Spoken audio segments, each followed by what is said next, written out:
कर रही है काम, कर रही है दर हकीकत काम तेरी ही नजर, कर रही है दर हकीकत काम तेरी ही नजर।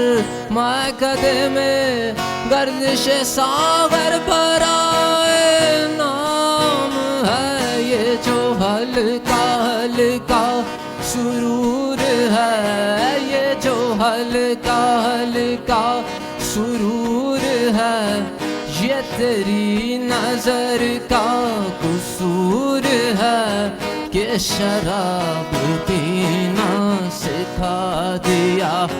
ये तेरी नजर का ये तेरी नजर का कसूर है कि शराब पीना सिखा दिया।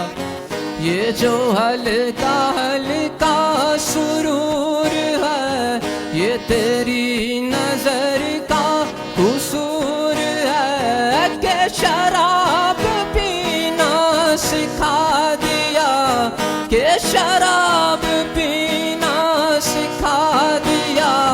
तेरे प्यार ने, तेरी चाह ने, तेरे प्यार ने, तेरी चाह ने, तेरी बहकी बहकी निगाह ने मुझे एक शराबी बना दिया।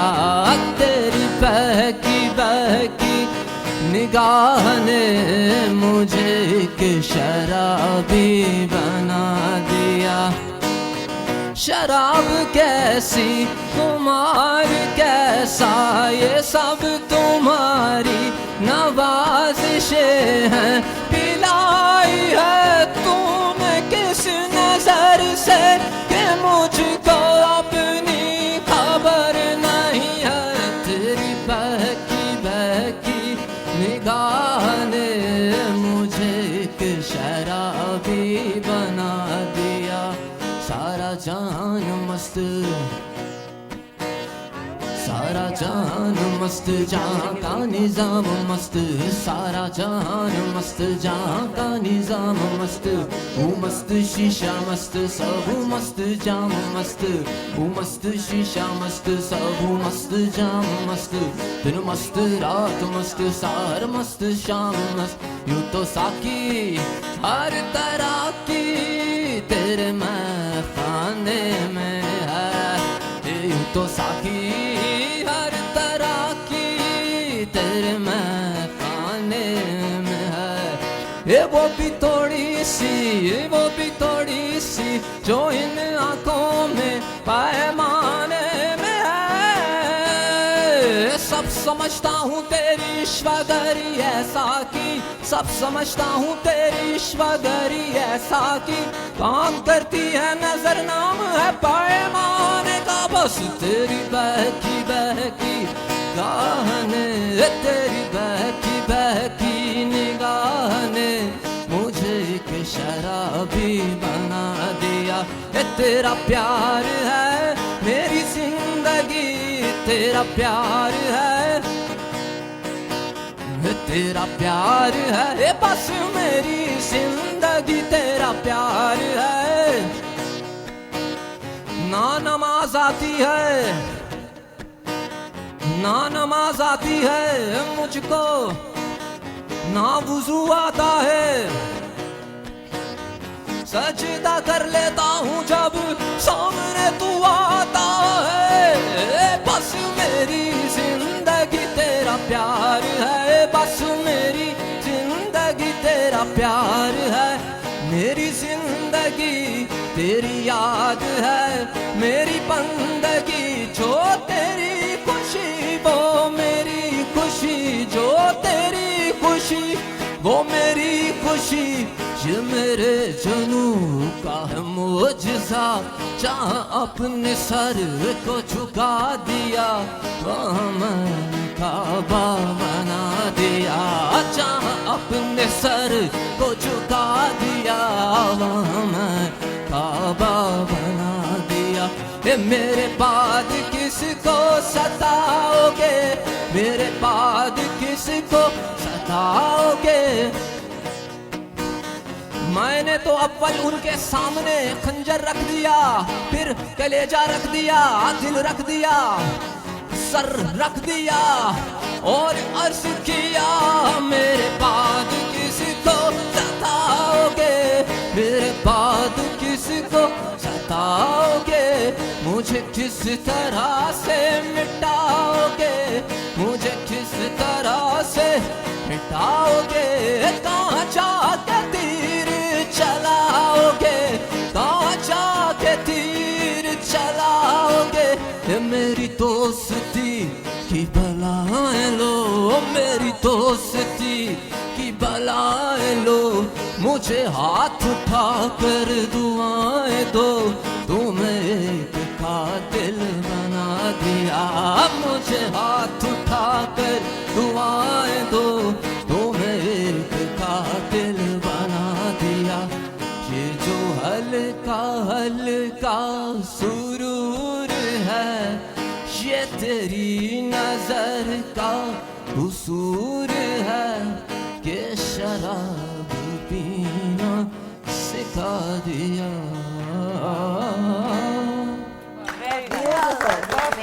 हमारे साथ अहमद जिलानी बदनाम बैंड से, और बदनाम नहीं होंगे तो क्या नाम नहीं होगा। जी जी, कितना इसलिए सुबह सुबह इन्होंने शराब पिला दी मॉर्निंग शो में, ताकि हमें भी बदनाम कर दें। आपने जो अभी ये कलाम पढ़ा है, ये जो गाया है, इसके बारे में आप क्या कहते हैं? I think a lot of people think कि ये कलाम शायद आपको कह रहा है कि शराब पी है। हाँ हाँ, आपको क्या लगता है ये क्या कह रहा है? ये आपको कह रहा है कि किसी भी चीज में आप हैं जुनून में हमारे पास होते हैं। हाँ, इट्स अबाउट इश्क एंड लव। आहा आहा, क्या बात है। आप क्या कहेंगे कि ये कलाम क्या कहता है? बिल्कुल सही कह रहे हैं, मतलब कि जो हमारी जो शायरी है उसमें एक लाइक उसमें एक डीपर मीनिंग भी होता है।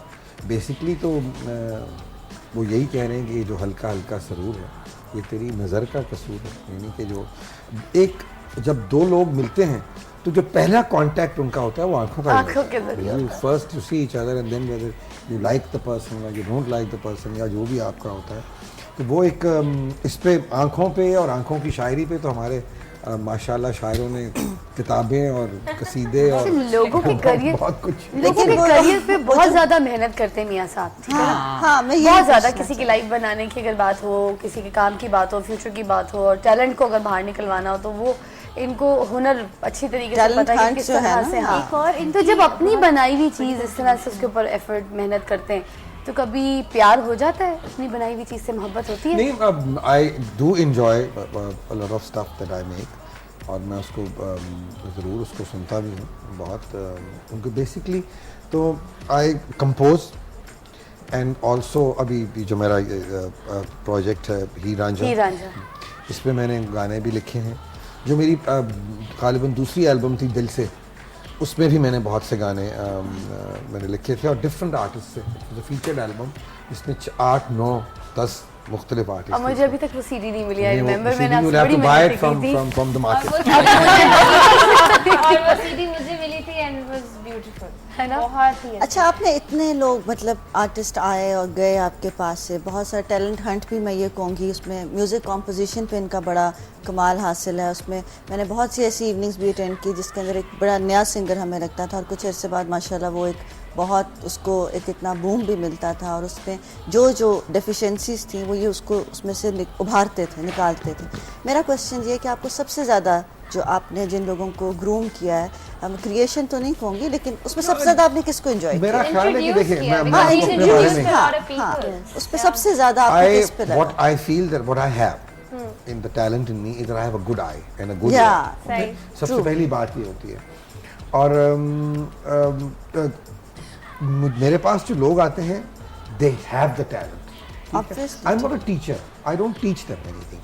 हाँ, yes, with the younger people when I sit, जब हम सीरियस किस्म की म्यूज़िक करते हैं, जिस तरह हम इकबाल का कलाम करते हैं या गालिब का करते हैं या और जो हमारे जो सूफी शायर थे, तो हम उसके ऊपर ज़रूर थोड़ा सा तलफ़्फ़ुज़ का जो फ़र्क है, क्योंकि आजकल के ज़माने में हो ये रहा है कि हम अपनी ज़बान ही भूल रहे हैं। हम हम खुद हम आदत होगी, हम एक अजीब सी इंग्लिश बोलते हैं, आधी उर्दू बोलते हैं, आधी हम अंग्रेज़ी बोलते हैं, ठीक। सो आई थिंक कि ये भी बहुत ज़रूरी है कि, और ख़ास तौर पे मैं समझता हूँ कि जो हमारे टेलीविज़न चैनल्स हैं उनकी रिस्पॉन्सिबिलिटी है, वो एक तो उनकी अंग्रेज़ी भी गलत होती है, उनकी उर्दू भी गलत होती है। और मैं आपको यहाँ ही कहता चलूँ कि मैंने 10 दफ़ा कहा है कि ATV के ऊपर एक लफ्ज़ आता है gossips, there is no such word as gossips, the word is gossip, so please stand that correct. अब भी हम ये जो कम है से कम क्या पहुंचाते हैं। अच्छा, मैंने आपसे sorry, am I cutting you? या नहीं, not at all, please. I just want to ask one question जो कि मैं शुरू से पूछना चाह रही थी कि आपका माशाल्लाह इतना strong background है and you have such a close relationship with Allama Iqbal, तो what do you think कि ये legacy आप उसको आगे लेके चल रहे हैं या क्या आप एक कोशिश है? देखिए मेरी बात सुनिए, फील करते हैं? यू मस्ट अंडरस्टैंड कि इकबाल और कायदे आजम का जो कॉन्सेप्ट था पाकिस्तान का, that has never been implemented, so do not blame them कि पाकिस्तान सही था या नहीं था। अगर वो पॉलिसी जो अलामा की पॉलिसी थी, जुल्म की इंतहा देखें कि पंडित जवाहरलाल नेहरू ने उसको फॉलो किया, सेल्फ रिलायंस, ठीक है, उसने अमेरिका से दूर रखा अपने मुल्क को, स्ट्रेंथन किया, ठीक है, हमने वो हर चीज़ की जिसका हमारे फाउंडिंग फादर्स ने हमें जिस चीज़ से मना किया था, हम उसी ट्रैक के ऊपर गए। सो आज अगर इस तरह की आवाज़ें उठती हैं कि जी पाकिस्तान नहीं बनना चाहिए था, नहीं वो बना के दे के चले गया, वो उन्होंने अपनी कंट्रीब्यूशन कर दी, तो आपका हमारी काम था। अगर आप हमारी कोई रिस्पांसिबिलिटी नहीं है, उस पॉलिसी को आप फॉलो नहीं करेंगे, अगर आपने फैक्ट्री लगाई है तो आपने गाड़ियां बनाने की और आप उसके अंदर पेस्ट्रीज बना रहे हो, तो obviously you know there is something is wrong. So do not blame your founding fathers, blame your politicians, blame your establishment, blame whoever you want to blame, that they never, because nobody had the strength to follow that policy. बिल्कुल सही है। मैंने 1947 में कहा जाता है, जब मैं इंडिया गई तो वहाँ पे बड़े अच्छे हमारे फ्रेंड्स हैं और they are also politicians from very big political family. My friend's mother is very, she's next to Sonia Gandhi. उनके घर बैठकर उनने बोला कि वैसे पाकिस्तान बनना नहीं चाहिए था। मैंने कहा क्यों नहीं बनना चाहिए था? I would have never lived in India भैया, I am very happy in my country. मैं अपने मुल्क में झाड़ू भी दे दूंगी, मैं इंडिया आके गुलामी नहीं करूंगी। I am very happy, I am very proud to be Pakistani. लेकिन कल भी हम शो पे बात कर रहे थे कि हम as citizen, as Pakistani, politicians को बोलते हैं, औरों को बोलते हैं, हम खुद अपनी कोई भी रिस्पॉन्सिबिलिटी नहीं निभाते। तो इलामा साहब और वो कर गए, अब हमारी भी तो कोई कंट्रीब्यूशन है ना। लेकिन हमारे पास एग्जांपल्स क्या है? हमारे पास कायदे आज़म की एग्जांपल है, हमारे पास इलामा इकबाल की एग्जांपल है, और भी बड़े इलामा इकबाल को भी आपने क्या कर दिया हुआ? इलामा इकबाल को, इलामा इकबाल को जो जिस तरह चाहता है उसको इस्तेमाल कर, सही बात। वो कोई उसको इलामा इकबाल को मौलवी बना देता है, I mean, you know, you have to understand कि what was his philosophy, वो क्या चाहते थे, किस तरह का मुल्क वो चाहते थे। और इकबाल की और कायदे आज़म की जो सोच थी उसमें कोई फर्क नहीं था। दे कम्प्लीटली, इकबाल का जो कॉन्सेप्ट था पाकिस्तान का, उनमें देखिए आपने कि who was the person he chose as the leader of the Muslim was कायदे आज़म। और कायदे आज़म को की आप सारी लाइफ देख लें, कि you know, उनका रहन सहन देख लें, उनका तरीका देख लें, कि he was one man जिसके बारे में उनके दुश्मन भी नहीं कह सकते थे कि you know he's morally corrupt या financially corrupt, या उन्होंने कभी जिंदगी में कभी झूठ किसी से बोला नहीं। उनकी हमेशा ही तारीफ होती थी, उनकी हमेशा उनके वर्स्ट वो भी उनकी थी। और उनकी कुछ ऐसी भी सेइंग्स हैं मियां साहब, हमें एक ब्रेक दरकार है ज़रा, और मैं चाहूँगी कि जैसे आप अपने प्रोग्राम में ब्रेक के लिए भेजते हैं तो आज आप हमारे व्यूअर्स को भी उसी तरह से ब्रेक में भेजें। बड़ा अच्छा स्टाइल होता है, बड़ा क्यूट सा सी बात करते हैं, छोटी बात करते हैं, भेज देते हैं। मैं नहीं भेजता, इफ़त भेजती। आप इफ़त को भी सारा जो है आप बताते हैं कि ऐसे करो, ऐसे बोलो, आप भेजो। तो अब जरा भेजेंगे आप हमारे। चलें जी, ब्रेक पे चलते हैं। चलिए जी।